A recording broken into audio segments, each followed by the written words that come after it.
Vamos resolver as questões 3, 4 e 5 do grupo 5.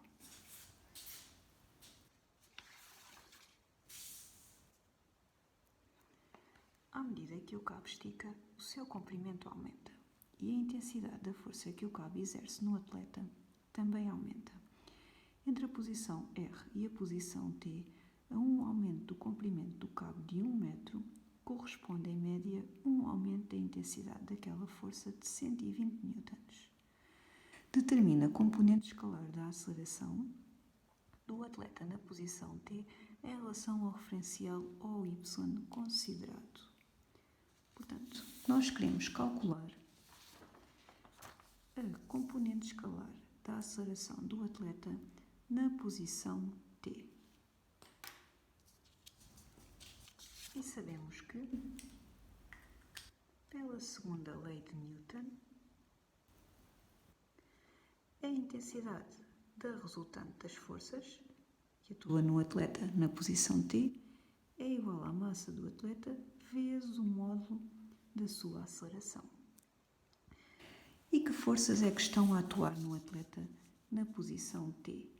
Atua o peso do atleta, vou representar o atleta por um ponto, atua o peso do atleta, a força gravítica, e atua a força que o cabo exerce no atleta, que eu chamei de tensão.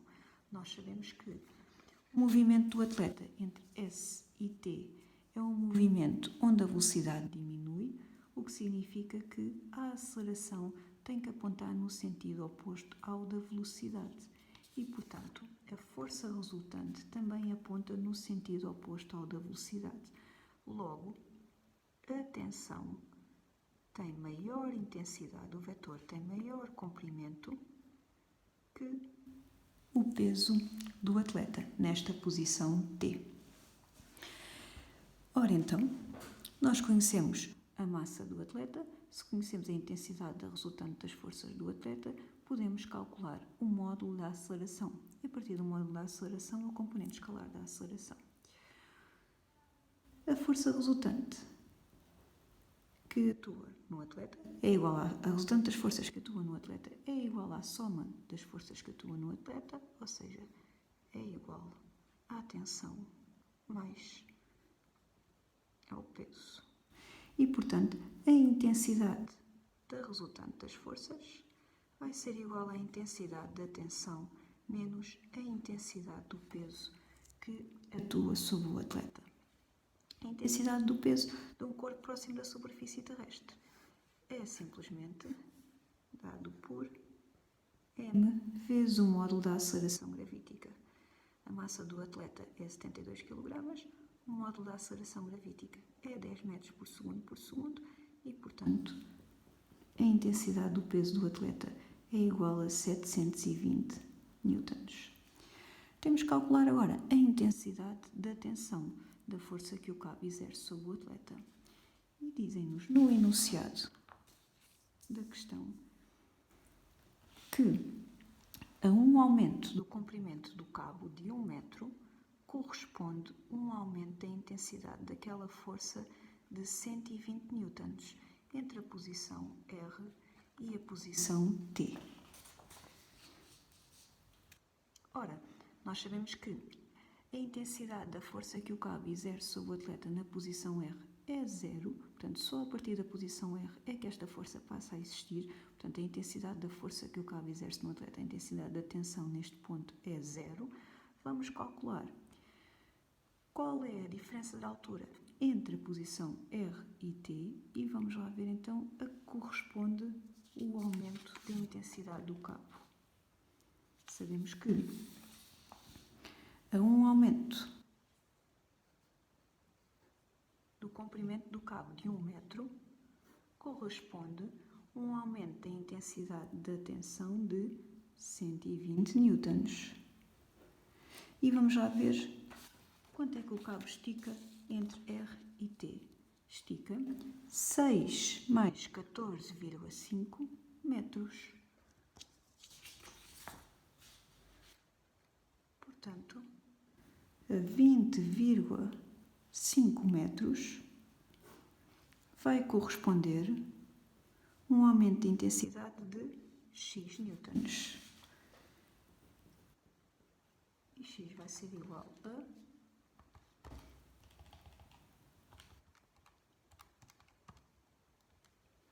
2.460 newtons.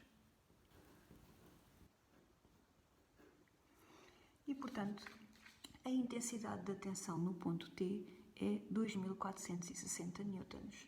Podemos calcular, então, que a intensidade da resultante das forças no ponto T é igual a 2.460 newtons menos 720 newtons, que é igual a 1.740 newtons. Vamos à segunda lei de Newton e sabemos que a intensidade da resultante das forças, que nós vimos que era igual a 1.740 newton, é igual à massa, que é igual a 72 kg, vezes o módulo da aceleração. Ora, então, o módulo da aceleração do atleta na posição T é igual a 1.740 a dividir por 72 kg é igual a 24,2 metros por segundo. Isto é o módulo da aceleração. Vamos lá ver então qual é a componente escalar da aceleração nesta posição T. Nós sabemos que entre R e S a aceleração tem o sentido da velocidade, porque a velocidade do atleta entre R e S aumenta, mas a partir de S a velocidade do atleta vai diminuindo. Entre S e T a velocidade do atleta diminui, o que significa que a aceleração tem sentido oposto ao da velocidade, o que significa que a aceleração tem sentido oposto ao sentido positivo do nosso eixo de referência, o que significa que a componente escalar do atleta na posição T é igual a menos 24,2 metros por segundo.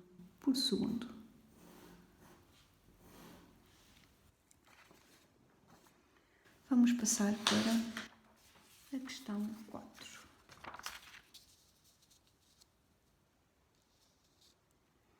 Admita que, no intervalo de tempo de 1,7 a 3 segundos, o módulo da velocidade v do atleta varia com o tempo de acordo com esta equação, na qual o ângulo, argumento do cosseno, está expresso em radianos. Determine entre que instantes a aceleração tem o sentido do movimento. Na sua resposta, apresente o esboço do gráfico obtido na calculadora que traduz o módulo da velocidade v do atleta em função do tempo t no intervalo de tempo de 1,7 a 3 segundos. Mostre como chegou aos valores solicitados. Ora, então temos que saber, neste intervalo de tempo, entre que instantes é que a aceleração tem o sentido do movimento, ou seja, entre que instantes é que a aceleração é positiva, aponta para baixo. Ora, a primeira coisa que vamos fazer vai ser inserir esta equação na nossa calculadora. Primeiro vou verificar se o meu ângulo está em radianos ou em graus e eu posso ver que o meu ângulo ainda está em graus, portanto vou mudá-lo para radianos. Depois vou inserir a equação da velocidade na minha calculadora, onde o meu x vai ser o meu t, o meu tempo, e o meu y vai ser a minha velocidade, vai ser o módulo da velocidade.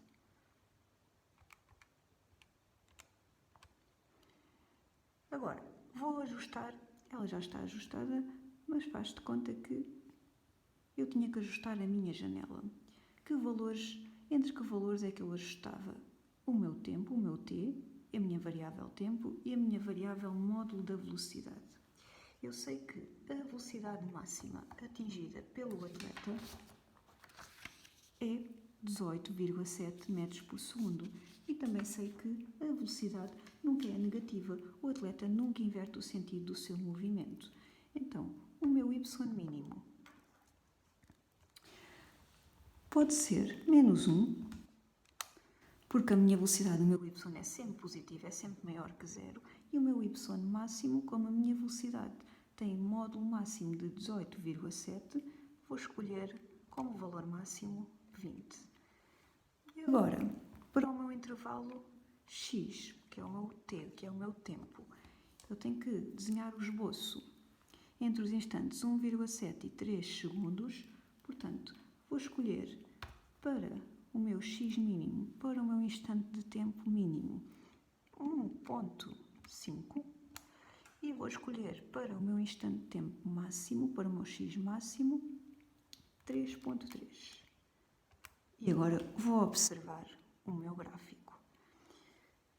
Vou ver onde é que fica o ponto que tem como instante de tempo 1,7, corresponde a uma certa velocidade, a um certo módulo da velocidade, que eu também posso obter na minha calculadora.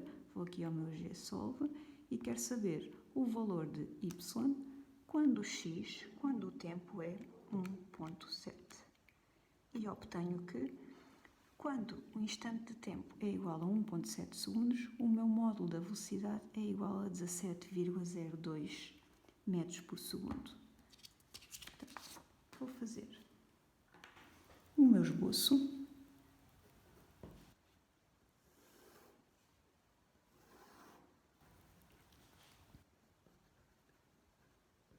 Sei que a minha variável no eixo horizontal, no eixo das abscissas, é o tempo, em segundos, e no eixo das ordenadas, no eixo dos y, vou ter o meu módulo da velocidade em metros por segundo. E, portanto, interessa-me considerar o esboço do gráfico entre o intervalo de tempo dos 1,7 segundos aos 3 segundos. Acabei de ver na minha calculadora que quando o instante t é igual a 1,7 segundos, o meu módulo da velocidade é 17,02.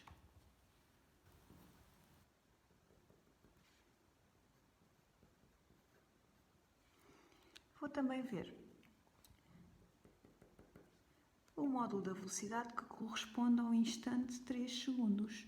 Vou novamente ao meu GSolve, vou calcular o valor de y, o meu valor do módulo da velocidade, quando o tempo t, que é o meu x aqui na calculadora, é igual a 3. Ora, e posso ver que o módulo da velocidade é igual a 5,90 segundos. 5 metros por segundo, desculpem.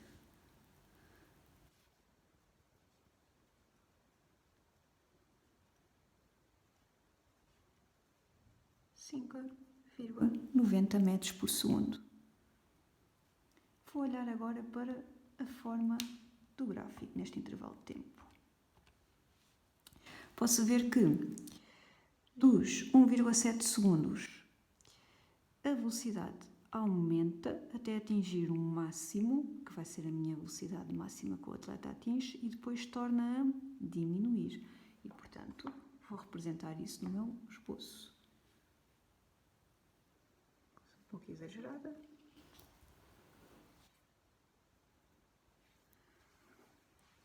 E eu quero saber entre que instantes de tempo é que a aceleração tem o sentido do movimento. Eu sei que o sentido do movimento é o sentido positivo do meu eixo de referência, logo tenho que saber entre que intervalo de tempo é que a minha aceleração é positiva, aponta para baixo. E sei que a aceleração é positiva quando a velocidade aumenta. Eu também podia ver pelo declive das retas tangentes. Eu sei que o declive das retas tangentes a cada ponto neste gráfico é igual à aceleração. E posso ver que, neste intervalo de tempo, até se atingir o máximo da velocidade, o declive das retas tangentes é positivo. E depois o declive das retas tangentes passa a ser negativo. O que significa que, deste instante de tempo até este instante de tempo, a aceleração é positiva, tem o sentido do movimento, e deste instante de tempo até aos 3 segundos, a aceleração vai ser negativa. Então, eu tenho que conhecer em que instante de tempo é que a velocidade foi máxima. E vou resolver isso por um método gráfico. Posso ir ao GSolve e dizer que quero calcular o máximo.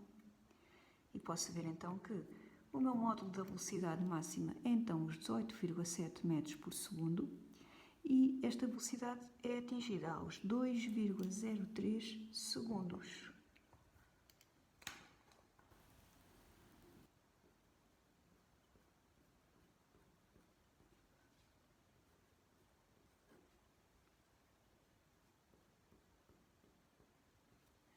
Dezoito vírgula sete metros por segundo.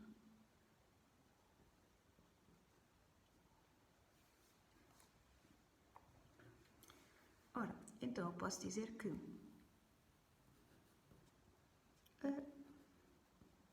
a aceleração tem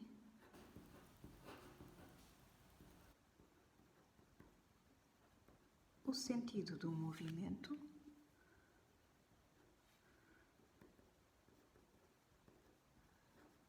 no intervalo dos 1,7 segundos aos 2 segundos. E, portanto, tinha resolvido a questão 4. Vamos passar para a questão 5.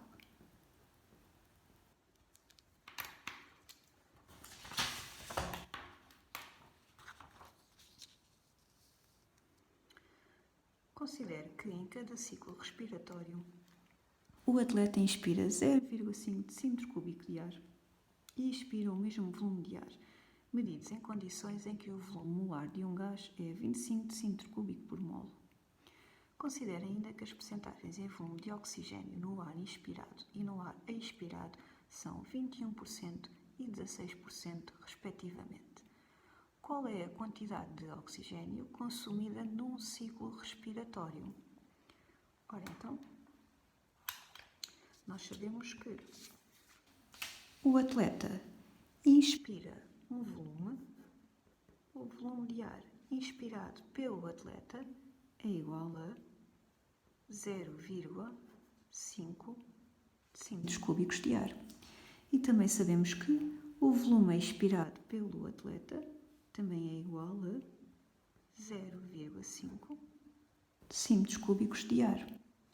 E sabemos que a percentagem em volume de oxigênio no ar que o atleta inspira é de 21%, o que significa que 21% deste ar é oxigênio, é o gás oxigênio O2. Então vamos calcular o volume de O2 inspirado. Vai ser igual a 21% deste volume. Ora, então para eu calcular 21% deste volume, vou multiplicar 0,21 vezes o volume de ar, que vai dar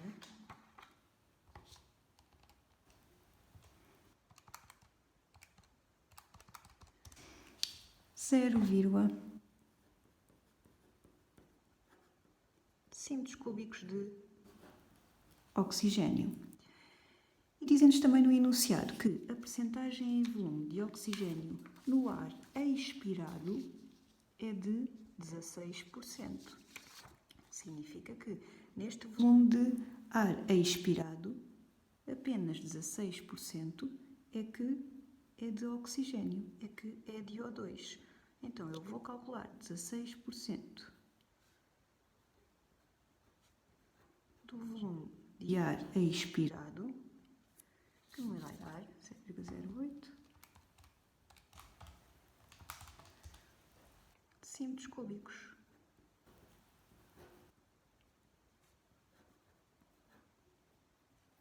Então, qual foi o volume de O2 que o atleta consumiu? O volume de O2 que o atleta consumiu é igual ao volume de O2 inspirado menos o volume de O2 expirado, que vai ser igual a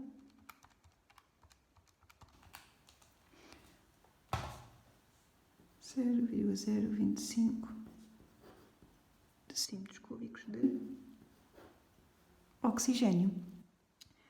Isto foi o volume de O2 que o atleta consumiu num ciclo respiratório e perguntam-nos qual é a quantidade de O2 de oxigênio que foi então consumida. Nós sabemos que o volume molar nestas condições é igual a 25 decímetros cúbicos por mol, dizemos aqui no enunciado.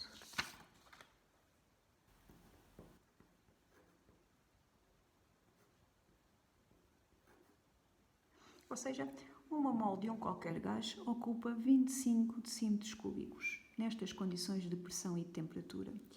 E, portanto, se uma mol de O2 ocupa 25 decímetros cúbicos, o volume de 0,025 decímetros cúbicos de O2 vai corresponder a uma quantidade de O2 X. X é igual a